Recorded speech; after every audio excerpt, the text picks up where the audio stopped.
Ladies and gentlemen, you are watching another episode of Eric Lima Shenanigans in 1977. It's Friday night, and you know what that means. It's time for the SmackDown Event Center Wrestling Report.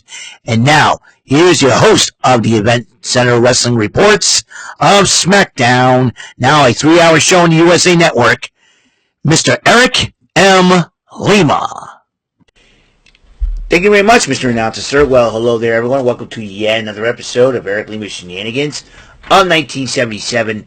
Episode number 1935. This is a SmackDown, the first SmackDown of the new year, the 3-hour show, ladies and gentlemen.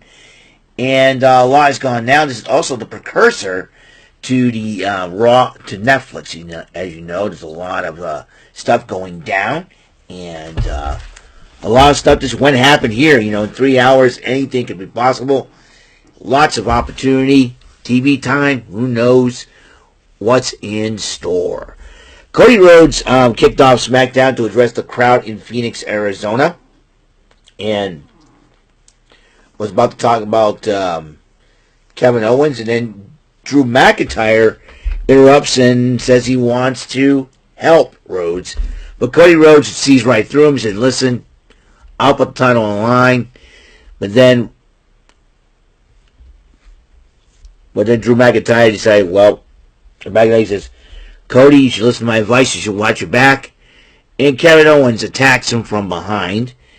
And officials and referees break it up.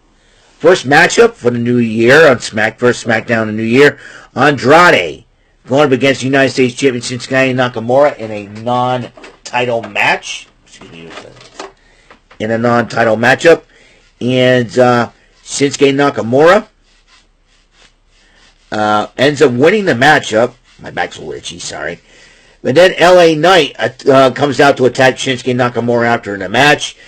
And then Shinsuke Nakamura retreated as LA Knight grabs the microphone and said, I'm going to get my United States title back. Meanwhile, Pretty Deadly confronts Apollo Crews, or like they called him Apollo Stooge, and was a little upset about what Apollo Crews said. DIY was the ones that attacked Mr. Street Profits. And then Legado del Fantasma confronted Pretty Deadly.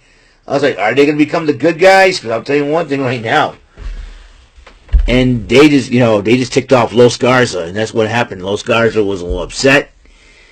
And then officials and referees and Nick Aldis breaks it up. But then he said he wants to chat with Pretty Deadly. And then Nick Aldis, I don't know what you guys are pulling here. It's not going to work on my end. And then DIY interrupts them and said, hey, we want to make sure we walk out the tag team champions. Michin went one-on-one with Piper Niven. Michin ended up winning that matchup. Paul Heyman arrives in the arena. He looks in the metal detector and went right beside it. That's probably a good, funny moment. Paul Heyman arrives in the arena. Well, hell no, I ain't going to metal detector. Are you crazy for me? I ran ECW. Anyways, then he addresses the Phoenix crowd about the tribal combat. And said that Sol Sikoa stole the Ula Fala, stole everything from Roman Reigns. And after him and Roman Reigns groomed Sol Sikoa, prepared Sol Sikoa for that in the future. But technically, here's the deal. When Sika passed away, Roman Reigns is now considered a high chief of his family. So in real life, Roman Reigns is a high chief. And Sol Sikoa comes out. He says, I want somebody to carry the Ula Fala during our matchup. Roman Reigns beats me. You can put it on him. But if I win, and I know I will, you will put the Ula Fala on me, and then you will be my wise man forever. So, looks like Heyman's caught between a rock and a hard place. Motor City Machine Guns addresses Johnny Gargano and DIY. And then they had the tag team title match, DIY defending against the Motor City Machine Guns. And then here comes Tweedledee and Tweedledum, Beavis and Butthead, a.k.a. Pretty Deadly. They got involved during the matchup, but then Lil Scarza started chasing them. And then Pretty Deadly chased them, got chased into the ring. Lil Scarza tackled them, broke up the count. Referee threw the match out. DIY retains the titles. And then Nia Jax was speaking to Candice Ray, and Nia Jax, I don't know where Tiffany is. I haven't seen her all day. I'm not, Candice Ray was saying, well, she must be busy and all that. So, he goes, but I'm here. He says, okay. And then Nia goes, you just make sure Bianca Belair stays out of my way. Consider it done, she says. Sami Zayn was walking, and then ran to Carmelo Hayes. He said, listen, heading for your boy Strowman. I would have beaten you. Yeah, but I had you beat, but you retreated. And then the Usos look up their problem, and then Carmelo says, yeah. No, it's like work, and then Usos turn around, and there's their problem. Sami Zayn goes, oh yeah, I'm fine. And then Carmelo Hayes goes, yeah, whatever. And then they were talking about, listen, let me get my gear. We'll have a strategy plan. We're going to keep it together. And then they bump into KO, and KO says, you better watch your back. And Cody Rhodes, I think, walks out of the arena, and Nick Aldis pleads with him, hey, don't throw your career away. Please, he goes, we got a big week coming up. I'm not going to miss the Netflix on Raw. But if I see anybody like Kevin Owens, I'm taking him out on sight. So, Cody Rhodes has about had enough of Kevin Owens.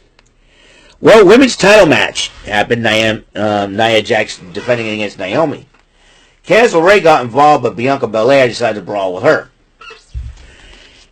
But then Tiffany Stratton came out, attempted to cash in, but instead pushes the referee down, blasts Naomi with the briefcase.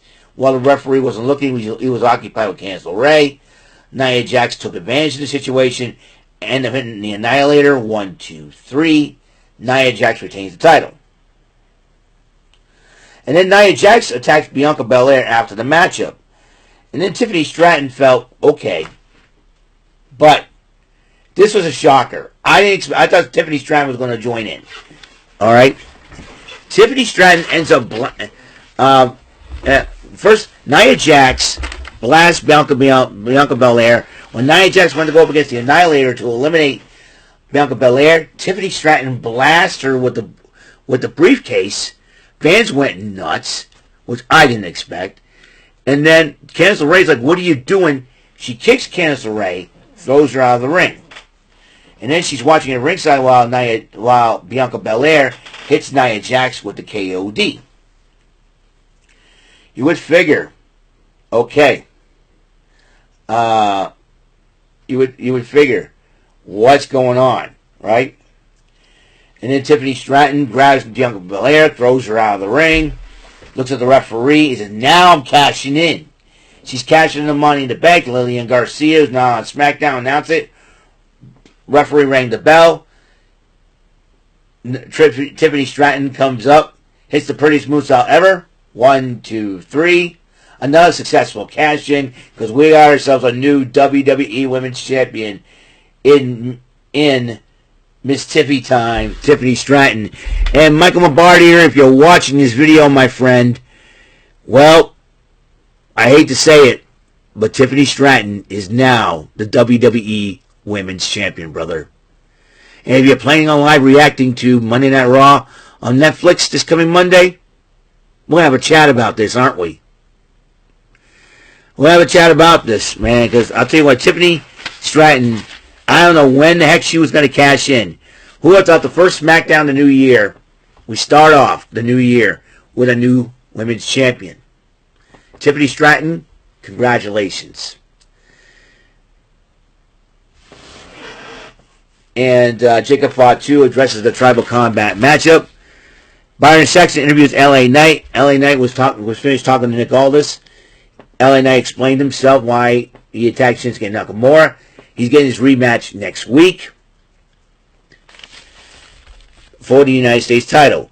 Then a six-man tag. It was an insane one. Sami Zayn and Usos versus the Rogue Bloodline and Solo Sikoa picked up the victory for his team by hitting Jey Uso with the Samoan Spike.